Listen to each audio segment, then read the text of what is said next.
L'alphabet arménien a été créé en 405 par Mesrop Mashtots. Et depuis ce temps, nos lettres n'ont pas changé. Aujourd'hui encore, nous servons de son alphabet. Le plus ancien manuscrit date également du 5e siècle.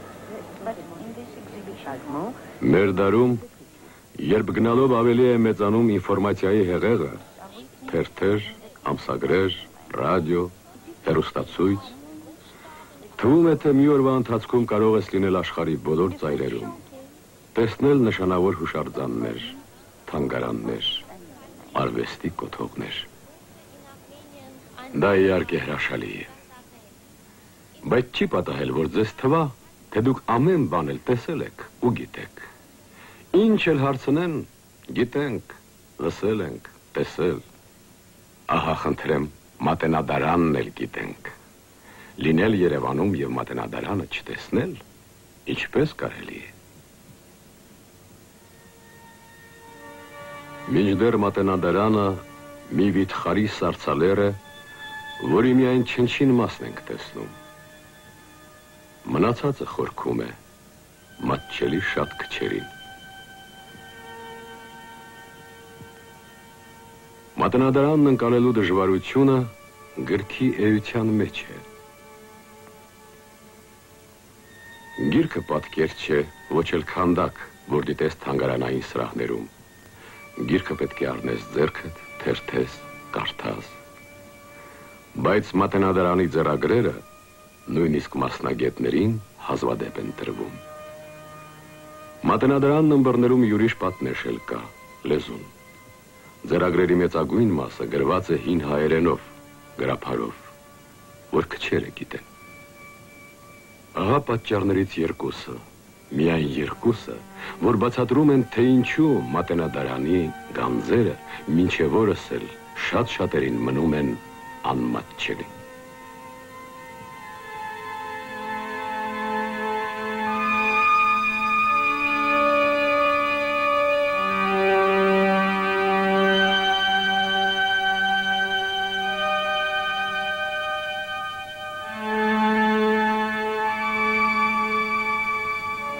Ինչպես թափանցել ձեռագրերի այս խորհրդավոր աշխարհը։ Ինչպես հաղորդվել այն արժեքավորին, որ արտացոլում է մեր պատմությունն ու ազգային մշակույթը։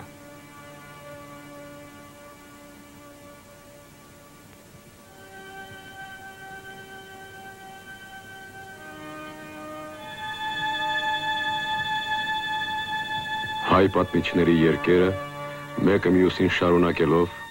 և անընդմեջ մի շղթա կազմելով ընդգրկում են մի քանի հազարամյակների պատմություն։ Այս ձեռագրերում ամփոփված են հազվագյուտ, անգնահատելի տեղեկություններ շատ ու շատ ժողովուրդների ու տերությունների մասին։ Նաև վաղուց ի վեր աշխարհի երեսից վերացած տերությունների՝ Ասորեստան, Բաբելոն, Հին Հունաստան, Հռոմ։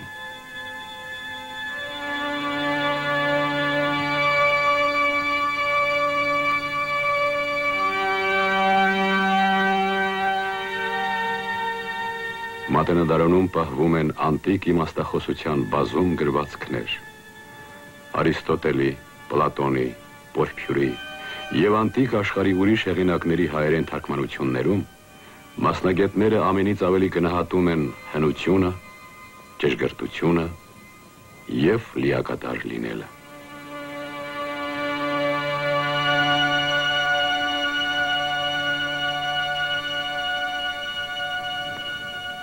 Ահա Արիստոտելի կատեգորիաներ գրքի գրափար թարգմանությունը, 6-րդ դաշ։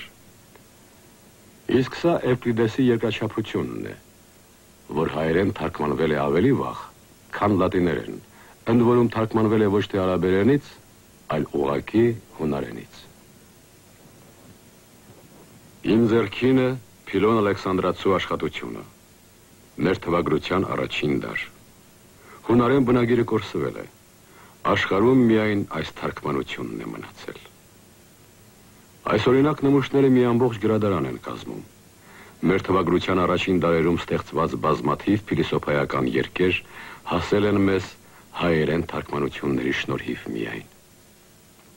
Իսկ Հովան Ոսկեբերանը նրա աշխատությունների նշանակալից մասը աշխարհին հայտնի է միայն հայերեն թարգմանություններով։ 43 աշխատություն։ Եզակի արժեքներ են դրանք, ըստ էության սկզբնաղբյուրներ։ Ահա օրինակ Եվսեբիոս Կեսարացու 3-4 դարերի նշանավոր պատմիչի ժամանակագրությունը։ Բացառիկ կարևորության գիրք է, մեծաթիվ տվյալների, իրողությունների մի վիթխարի շտեմարան։ Թարգմանվել է Հայոց Այբուբենի ստեղծման առաջին իսկ տարիներին։ Հայոց Այբուբենը Մեսրոպ Մաշտոցն ստեղծել է 405 թվականին։ 36 տար, որ բախտորոշ եղան մեր ժողովրդի ճակատագրի համար։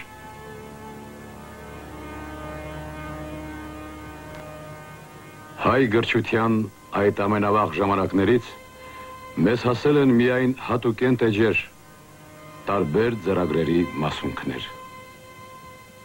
Ահա նայեք։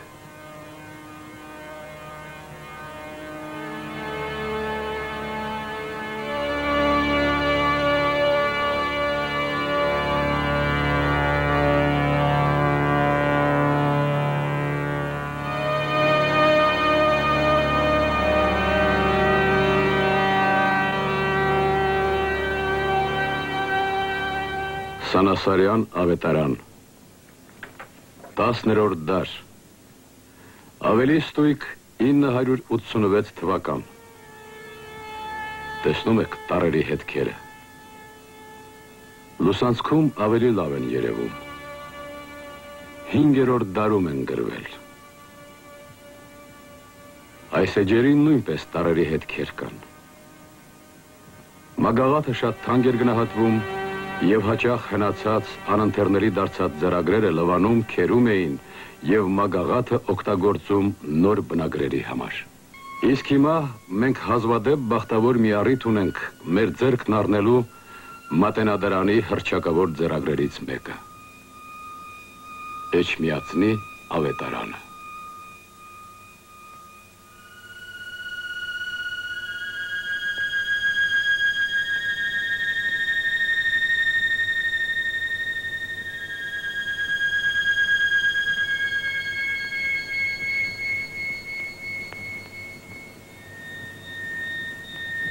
Էջմիածնի ավետարանը։ Գիտակ մարդիկ այս մատյանը դասում են համաշխարհային մշակույթի ամենանշանավոր արժեքների շարքը։ Կուզենայինք ավելացնել նաև ամենից առեղծվածային։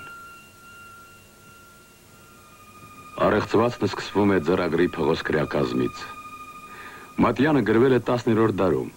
իսկ կազմը մասնագետների համոզմամբ ստեղծվել է դրանից 300-400 տարի առաջ։ Հավանաբար սա ուրիշ մի ձեռագրի կազմ է եղել, բայց այդ ձեռագիրն ուր է։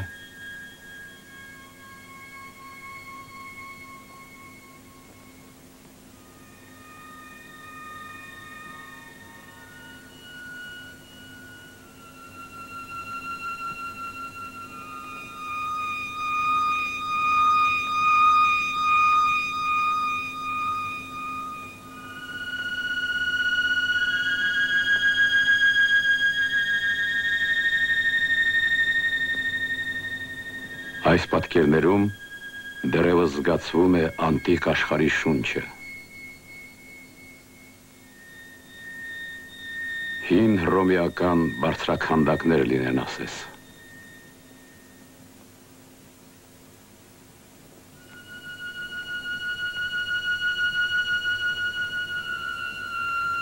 Այսպիսի գեղազարդերով է սկսվում ձեռագիրը։ Այս կամարները խորաններ են կոչվում։ Մատյանի հանդիսավոր նախերգանքն է սա, կամարակապ շքամուտքը։